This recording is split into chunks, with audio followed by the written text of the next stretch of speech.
Շնորհակալություն։ Իհարկե շատ ուրախալի է լսել թվեր 700,000, 800,000, այո,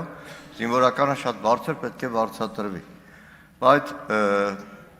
այդ վարձատրության եւ ատեստացիայի ինստիտուտի ներդրման ժամանակ էլ ի սկզբանե այն բոլոր մեր մտահոգությունները, որ կային, ստեղծվելիք անհավասարությունները չեն փարատվել, դեռ ավելի են խորանում, որովհետեւ զինված ուժերում ստեղծում է լրիվ շարունակելով Տիգրան Աբրահամյանի խոսքը, լրիվ անհավասար պայմաններ։ Հիմա դիցուկ այսօրվա քննարկում ազգային ժողովում լսող օրինակ թիկունքային ծառայության շատ զինծառայողներ, որոնց ատեստացիայի դեռ հերթը չի հասել, ստանում են շատ ավելի նվազ աշխատավարձ, քան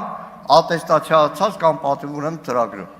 Լսում են շատ պայմանագրային ծառայողներ, տարիներով մարտական հերթապահություն իրականացրած, որոնք եւ սուբյեկտիվ եւ օբյեկտիվ պատճառներով ատեստացիայի այն անհրաժեշտ շեմը չեն կարողացել հարթարել, բայց գլուխը կախ, չարքաշ կյանքով շարունակում են ծառայել հանուն Հայաստանի Հանրապետության։ Եվ այստեղ է ամբողջ խնդիրը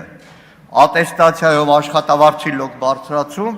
թե համատարած աշխատավարձի, բազային աշխատավարձի բարձրացում, որը հնարավորություն կտար շատ ավելի արժանապատիվ ծառայություն իրականացնել։ Իրականում, պարոն Պապիկյան, այս անհավասարությունը զինված ուժերում շատ նմանվում է, օրերս դուք նոր մոդուլային զորամաս եք բացել, աչքովս ընկավ շարք կազմած բարձրաստիճան զինվորականների բատինկաները։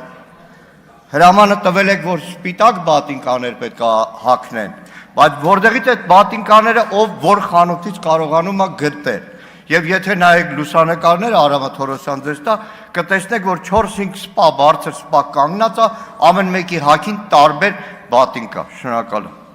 Շնորհակալություն, Վահագն Ալեքսանյան։